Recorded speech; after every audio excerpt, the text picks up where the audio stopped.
Buenas tardes, señor Francisco Javier Pérez Guerrero.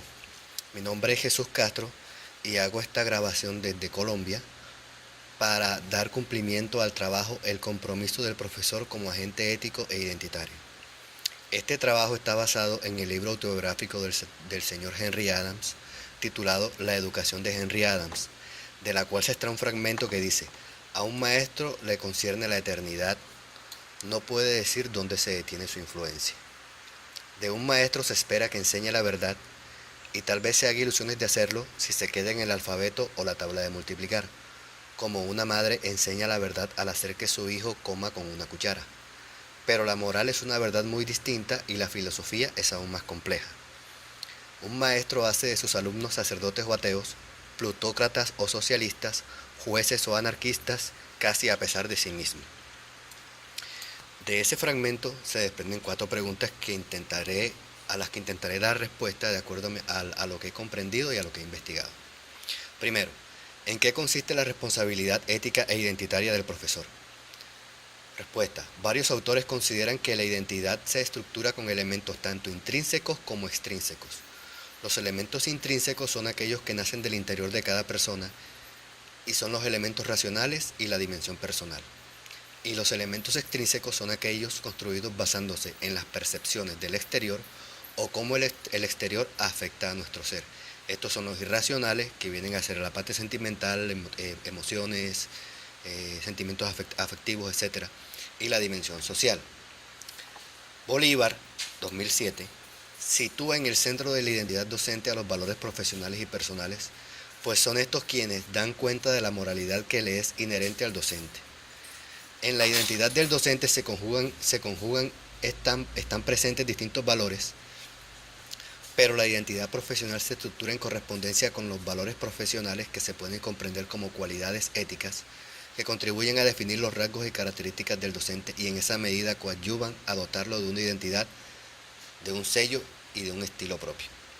Cabe plantear que el docente se define y reconoce a sí mismo en un horizonte de valores de tal forma que la identidad moral es inherente y constitutiva de su identidad profesional, de tal forma que la responsabilidad ética del docente se conecta con su horizonte de valores, con la misión y la visión que éste tiene de su labor educativa, a través de sus propias percepciones y cómo se ven reflejadas y asimiladas por los demás, lo cual le imprime una identidad propia que al mismo tiempo es asumida y moldeada a través de las relaciones que éste tiene con su entorno. Por lo tanto, tiene tales responsabilidades, pues lo quiera o no, es el referente no solo de sus estudiantes, sino de toda la comunidad. Segundo, ¿cuáles son los límites de la influencia del profesor en tanto partícipe de un ideario y el estilo educativo que le es propio? Respuesta. La identidad del profesor está definida por ciertos elementos intrínsecos y extrínsecos que se han construido a través de sus conocimientos, experiencias y valores. Es decir, que se han construido tanto de forma personal como de forma social.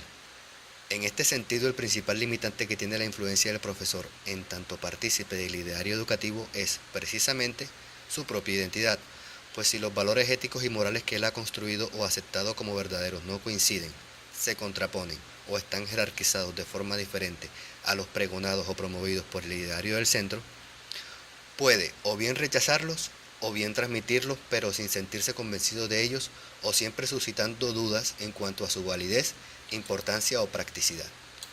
Tercera pregunta. ¿Cuáles son las relaciones entre los conceptos de identidad y valor? Respuesta. La noción metafísica de identidad establece la unívoca relación de un ser consigo mismo. La individuación de la sustancia produce que ontológicamente no pueda predicarse sin posibilidad de error más que cada objeto particular de la identidad consigo mismo. Es decir, que entre varios objetos solo se puede afirmar sobre su semejanza, aun si comparten la misma forma o materia, pues aunque éstas sean iguales, cada una tiene su propia materia y su propia forma, que pueden ser semejantes pero no idénticas. En ese proceso de conocimiento, verdad y realidad es donde se mueven nuestros juicios, y del acuerdo entre ellos se siguen consecuencias relevantes para nuestra concepción del cosmos y de la sociedad. Es decir, entre mayor concepción o conocimiento tenga el ser de su propia identidad, más consciente será de su propia verdad, que puede ser semejante a las de los demás, pero siempre será una verdad muy personal y que solo será entendible, aceptable o verdadera para el propio ser. Asimismo, el conocimiento de la identidad propia y la identidad de los demás permiten que cada ser construya a través de sus experiencias, valores, raciocinios y emociones su propia noción de verdad. Cuarto, ¿a qué se refiere Adams cuando afirma: un maestro hace de sus alumnos sacerdotes o ateos, plutócratas o socialistas, jueces o anarquistas, casi a pesar de sí mismo? Respuesta: se refiere al papel trascendental del maestro de guiar siempre de la mejor forma la educación y los aprendizajes de sus estudiantes, en tanto el maestro, ya que por su propio papel de educador, cercanía al estudiante y tiempo que ambos pasan y dentro y quizás fuera de la escuela, el docente llega a convertirse en una referencia para el alumno, de forma que podría convertirse en un modelo a seguir, o de direccionar la forma de ver la vida o de relacionarse con la sociedad.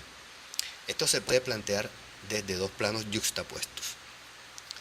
Puedo hacer de mis estudiantes personas que compartan mis creencias, valores, etc. Es decir, que en cierta medida mi identidad, pues estoy convencido de que mi identidad, con sus consecuentes valores éticos y morales, es la correcta o apropiada, o que se adhieran a otros valores y afinidades muy distintas a las mías, en tanto yo encamine a mis estudiantes por esos recorridos, buscando que ellos puedan ser aquello que siempre anhelé, pero que nunca fui. Doctor, muchísimas gracias. Espero que las respuestas hayan sido de su agrado y que tenga un feliz día.